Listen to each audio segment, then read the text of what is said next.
Ideologias culturais. Nós temos aqui no contínuo ideologias de esquerda que propõem uma ruptura e ideologias de direita que propõem um apreço às tradições. É, então vamos começar da esquerda para a direita com a chamada ideologia woke, né? O chamado woke, movimento woke apareceu como movimento negro americano na década de 60 e o woke vem do inglês acordar. O que basicamente a chamada agenda woke, cultura woke, ideologia woke propõe uma correção histórica. Então, se considera que historicamente alguns grupos de pessoas com características identitárias, como negros, mulheres, LGBTs, foram excluídos da sociedade.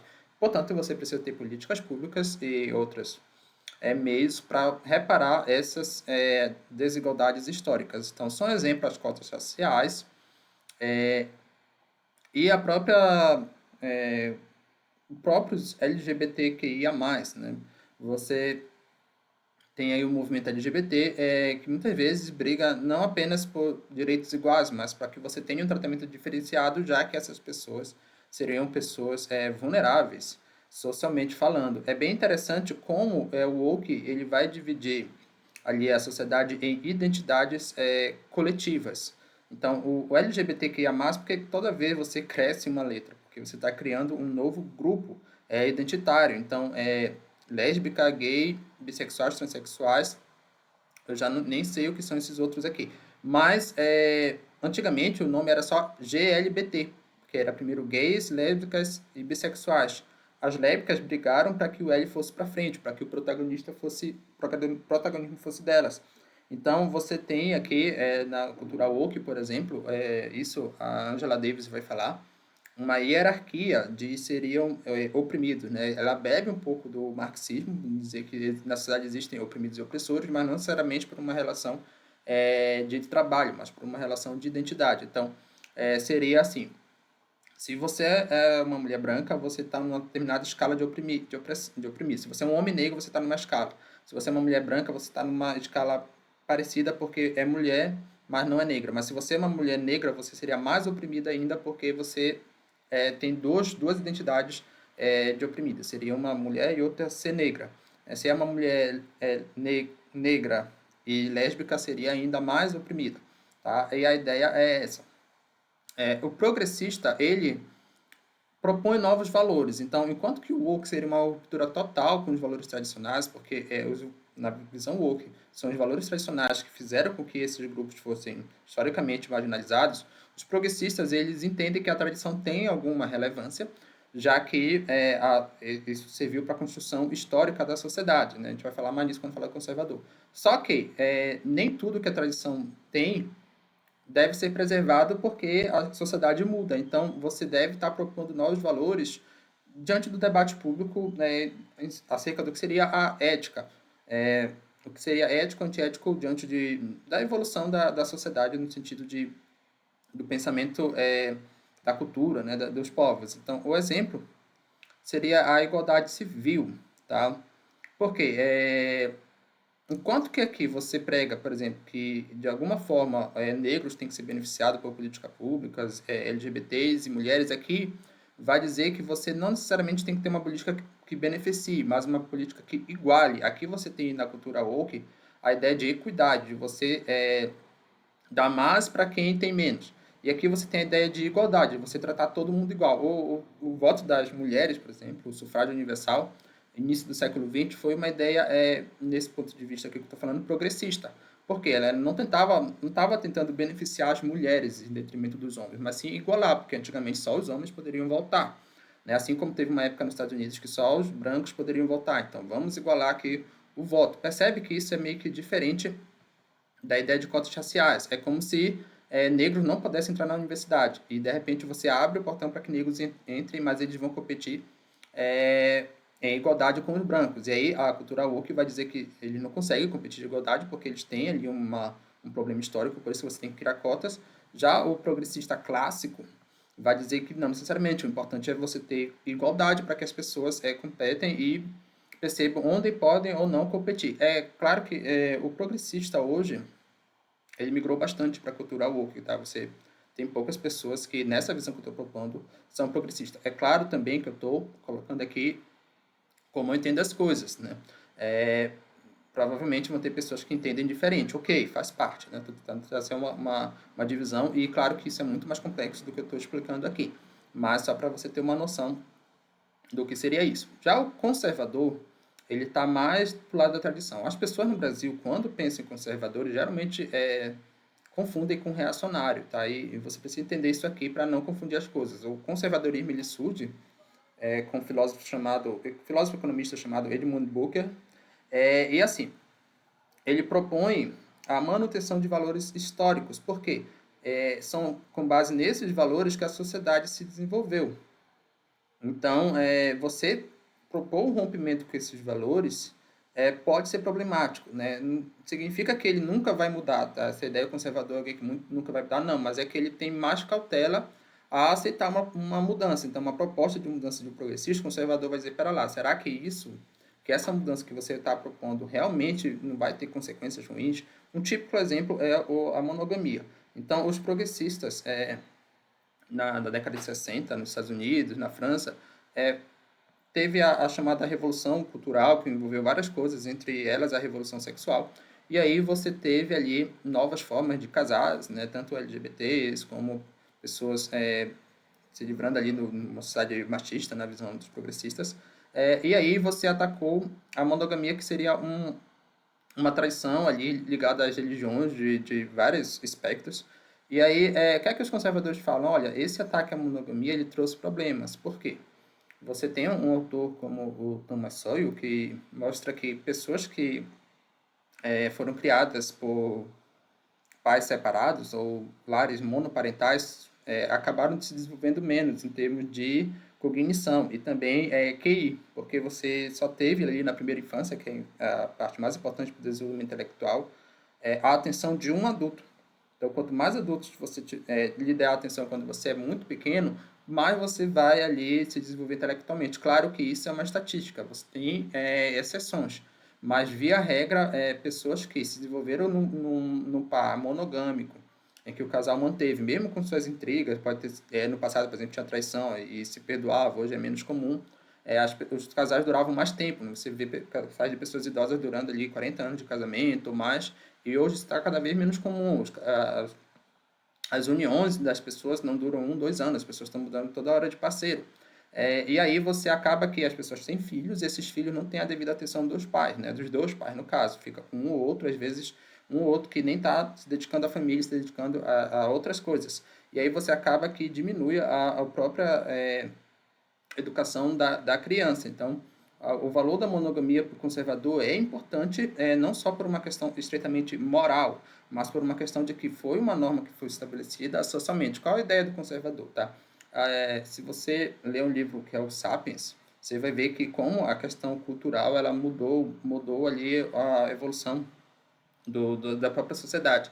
E aí tem valores que são testados historicamente. O que significa isso? Imagina que você tinha dois povos, uns pregavam a monogamia, estabeleciam uma cultura monogâmica, dois povos antigos, né? Duas tribos antigas, um era monogâmica e o outro era poligâmica. A monogâmica acabou se desenvolvendo mais do ponto de vista econômico, inclusive, porque aí as pessoas ficaram mais focadas na família, enfim, as próprias crianças receberam mais atenção. E aí a tribo monogâmica acabou dominando a poligâmica. E aí não é à toa que você tem várias religiões que são predominantes no mundo que pregam pela monogamia, ou algo parecido, né? O patriarcado também vem um pouco nessa discussão. Então, não foi um valor que se criou da cabeça de alguém, como alguém progressista propõe um valor, né? Não, ele meio que nasceu, entre aspas, de forma natural e se estabeleceu porque seria o mais adaptado para aquelas condições do passado. É claro que o mundo muda, mas essas evoluções, né, pegando um pouco da própria teoria do Darwin, ela aconteceu ao longo de testes de milhares de anos e se estabeleceu que aqueles valores seriam os mais produtivos, os que melhores manteriam a coesão social. Então, você propor um rompimento com um valor desse que é historicamente construído pode dar problemas, como eu falei aqui, da monogamia. Então, os conservadores propõem mais cautela. Já o reacionário, ele vai se basear em dogmas religiosos, tá? Aqui é muito mais um discurso moral, para você entender. Enquanto que os conservadores, eles até aceitam uma certa mudança ali em relação a alguns valores, por exemplo, os conservadores aceitaram a igualdade civil, em sua grande maioria, embora eles não aceitem aqui, por exemplo, a correção histórica, os reacionários, eles não aceitam essas mudanças porque para eles existe já uma fonte de verdade que é imutável. Geralmente são dogmas religiosos, então você tem a Bíblia, para o nosso caso aqui no Brasil, né, que a maioria da população é cristã e historicamente também foi formado por cristãos, mas você tem o Corão, por exemplo, lá para os povos árabes. E assim como outras, né, tem a Bíblia judaica, enfim. Então, o reacionário ele está no sentido de defender o passado, né? Defender o passado, que esse passado geralmente está baseado em dogmas religiosos, então por isso que ele vai defender muito mais a tradição do que o conservador. É bem interessante que as tradições mudam conforme o país ou região. Um exemplo muito claro para a gente entender a diferença de conservador para reacionário é o próprio Edmund Burke. Ele era um inglês.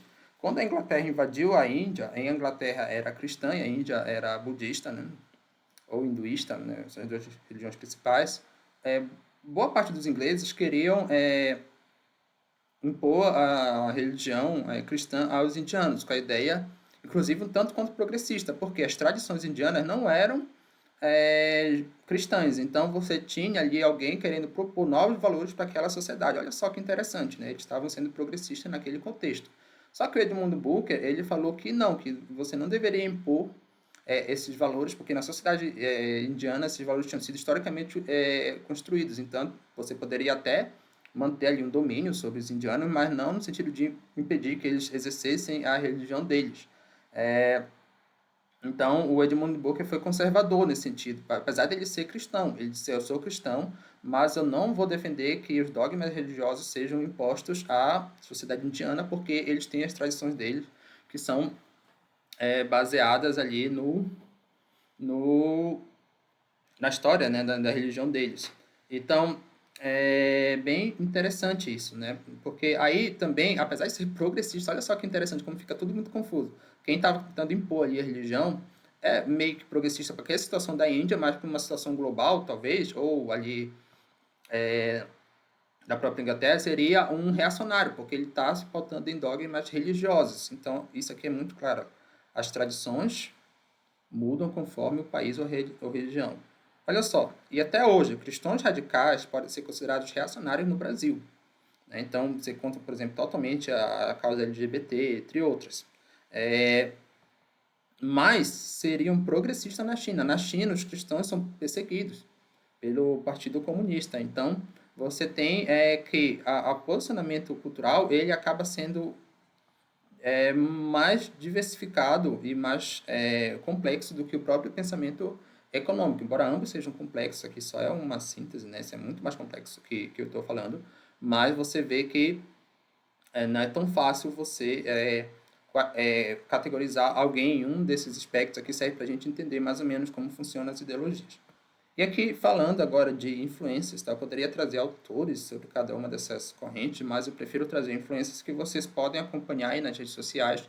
E, assim, esses influencers estão sempre publicando vídeos sobre essas ideologias, então você pode ficar acompanhando o que está se desenvolvendo aí no mundo em termos disso. Então, a cultura woke, vou trazer aqui o maior influencer do Brasil, que é o Felipe Neto, né?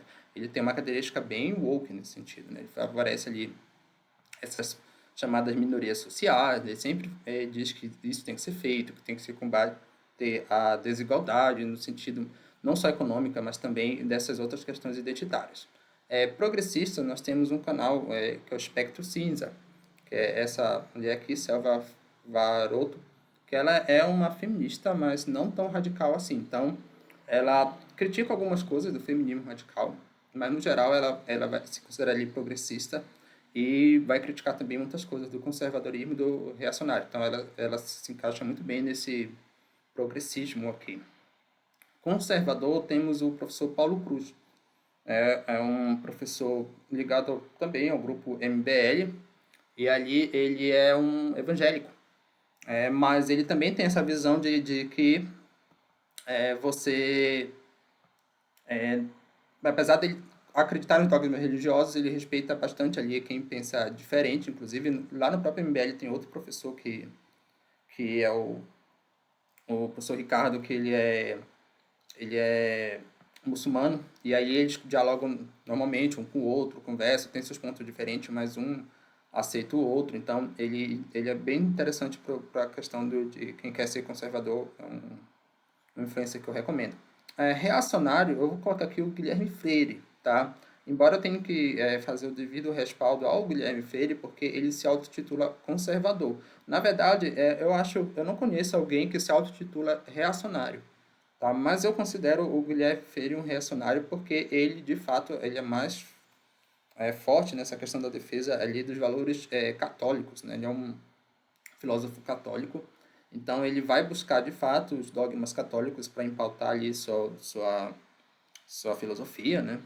É bem interessante também, todos esses aqui eu não estou falando mal, né? Todos eles contribuem para alguma coisa e eu preciso aqui falar isso, né? Ele vai se dizer que ele é um conservador, então ok, tá?